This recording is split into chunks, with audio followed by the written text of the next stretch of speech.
Like, doesn't that get you going? Like, you sit down, you're listening to music. Like, I was just listening to Iceman, bro.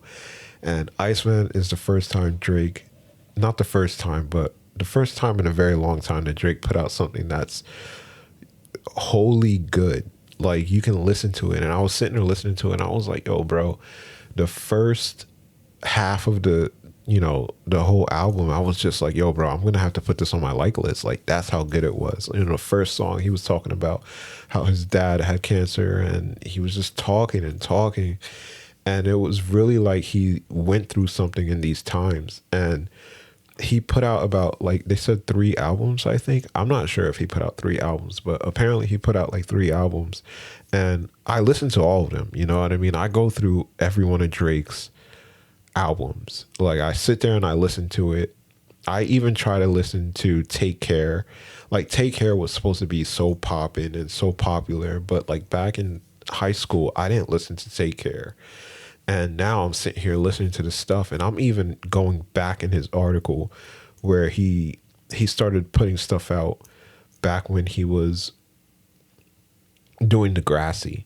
And I'm sitting here listening to it. I'm like, oh, this stuff was, I had to say, it wasn't it was crappy.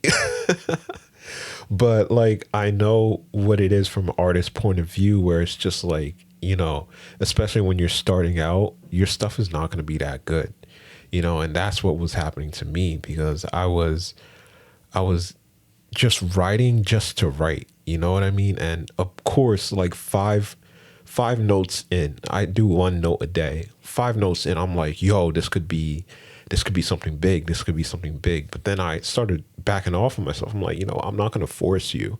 Me and May were talking about this. It's like, I'm not going to force you to do this. You know what I mean? I want you to do this out of the happiness of your heart. And next thing you know, 5-6 years later, I'm sitting here.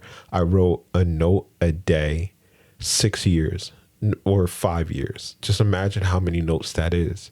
So now I'm sitting here compiling it into a book, and I'm like rereading it. I'm like, yo, this stuff is terrible, but it makes sense. Like, it's coming together. It came into something, and it made me so happy when I was reading it back. But I guess that's how he is when he listens back to his old stuff, and he's just like, because he has a whole catalog, you know what I mean? And his first stuff wasn't that great, but it wasn't like The Weeknd, where The Weeknd created albums that were genius from the very beginning, and then he started just building on top of it, and then he just got better and better and better. I don't know how he did it, but Drake sometimes like is really good, and then like he just drops off. And like every album that I've listened to, it's not like I could put the whole album on my list, because I'm like, these songs aren't that good. I'm a connoisseur, so I'm just like, yo, bro, if I like something, I have to really, really like it. And I'm thinking to myself, it's like, if I'm sitting here with a room full of people and I want people to listen to my music, what are they listening to? I kind of have that thought process in my head. It's not just like something that I think is really relatively good. I also want people to think that it's really good. And even though I have those people in mind, I still pick music that is for me, like that I really like, because you can see it. And when I'm with my friends, it's just like you hear Drake, and then you hear Black, and then you hear The Weeknd, and they're like, oh my gosh. And because it's one of his old songs, and it's slow and it's melodic, and it's not like how everything is right now, where it's like big and pumped up. And I think Drake took a step back and was like, yo, let me just rap for real, like what it sounds like, what he really sounds like. And it was just clear, and you can hear everything that he's saying, and it's like you can listen to it the first time without looking at the lyrics. That's why I really like to listen to Drake, because the way he delivers, it's just so clear cut, and it makes so much sense. And you're not like scrounging back to the lyrics, like, what did he just say here? What did he just say here? Because there's artists out there like that do music that way. And like Playboy Cardi, I think it is. There's other artists that I really like to listen to, like like I said, Black is one of the artists that I really like to listen to. But can I sit there and go back on their whole album and replay it? Like Frank Ocean, for example. Frank Ocean is a good example where you're just sitting there listening to his music and you're just like, oh my gosh. And I think because the time that they released it really marks something in my head. It's just like, this was when I was coming up, and this is when they started putting the music out. So this is the first time I listened to it, I was, 16, 17 years old, and I was out in the world and I was doing everything that I was doing. And it was before I got sick. So before I got sick, I'm always going back to those times where I'm just like reminiscing, just like, if I wasn't sick, then I would be in a house right now. I would be in my own apartment right now. And I don't know, bro, because I sit there and I think back to those times and I'm just like, yeah, bro, this is really dope. This is really dope. And I just wish things had been different, but would they have been the same as it is right now, where I'm just sitting here, I'm writing and I'm just creating. I'm just sitting here creating, guys. Like, I just bought an Apple computer, and what I'm doing is I am writing in their notes app, and it's not taking up much space. So I don't have to I already have Google, but I don't have to buy Apple storage. I could just create as many notes as I want to and just like drop it there. And I have an Android phone where all my pictures get saved backed up to Google. And I kind of write there sometimes, but I write in Samsung Notes. Like, I just named 3 notes to you guys. And that's how I've been, bouncing around and making stuff. And would I have been doing this if I didn't take the route that I took? I don't know. I wouldn't have. And that's why I get so sad when I see people on the street, and it just makes me think like I could have been there. And I was almost there, and I'm very close to being there. Every day I have to wake up and I have to realize that, I'm not working. And, my dad sits there and says like, yo, bro, you have to work. You have to work. You can't live in this life without working. So he's always telling me, he's like, yo, just try to get the medication lowered, or try to go to school and, learn something. And if you can't go to college, okay, I'll pay for you to go to a training school. We have the money. We can do it. We can do it. And I have to sit there and I have to tell him, I'm like, yo, no, I can't do it. Not just because I just don't want to do it. That's part of the reason. I just don't want to freaking do it. But there's other reasons where it's just like, I have no focus now whatsoever for these things. And I'm creating a little world for me where it's just like, for example, like if I'm ever to go to school, I shouldn't have to pay for it. That's my mindset. It's just like, yo, bro, if you're going to school, you shouldn't be paying for it. I treat myself like I'm my own child.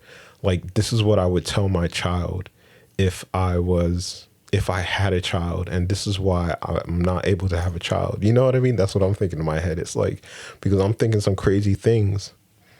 And I'm thinking like, if I had a child, I would teach my child all this stuff. Or would I have not taught my child all this stuff because I would have never gone through these experiences? Would I have been a father at 17 with my ex-girlfriend and would have, brought up my child in this world, telling him the same things that my parents are telling me? And I'm sitting here listening to them. I'm just like, you're completely 100% wrong. There's so much more out in the world, and you don't get the full scope of it. You know what I mean? So it's just like, bro, I feel you on the school is everything thing, because we've been brainwashed to think that. But I'm telling you, there's so much more out in the world. But yeah, I'm just going to end it there. I just went off on a tangent. I was going to go even longer. I could go even longer and really talk about like what I'm feeling and how it has affected me and how much I would love to share with the world what I've learned And I really wish that people would take me seriously, like I take myself seriously. But it always starts at you. So I have 100 friends on Instagram. I have 100 followers on TikTok. And I have like 5 followers on freaking X and every other thing that you can think of. Facebook, I only have like 80 friends. And these are all my day one people that I've known from high school. So these aren't anybody new. And that's what makes up the base of my following. And, you know, a lot of people would be like, I don't want to have my friends look at what I'm doing, but I see it a little bit differently. It's just like, those people are your base. Why wouldn't you start off with your base? Why would you want to venture out into the world with no base, you know, with no backing or anything? And I was just talking about this, you know what I mean? I was just saying how people are too scared to do things because they don't have a safety net. And I guess people would look at me and think like, well, aren't you having a safety net since, you know, you're doing social media, but your friends are the only ones that are following you and you have no new followers. And don't you feel like just because you have those 100 people, you feel like you're on a pedestal, and just because they're not liking your stuff, they're still viewing your stuff. I just think of it as a filter, you know what I mean? It's just like, if I wouldn't put it out for them to see, why would I put it out for the world to see? But it doesn't even matter even if the world wasn't watching. I mean, even if my friends weren't watching, I would still put out this stuff.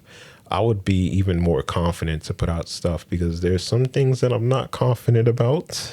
There are some things that I'm not confident about sharing, and really I shouldn't have that problem. But like, I write so much that I started thinking to myself, I'm like, yo, why don't we just start sending this out to people?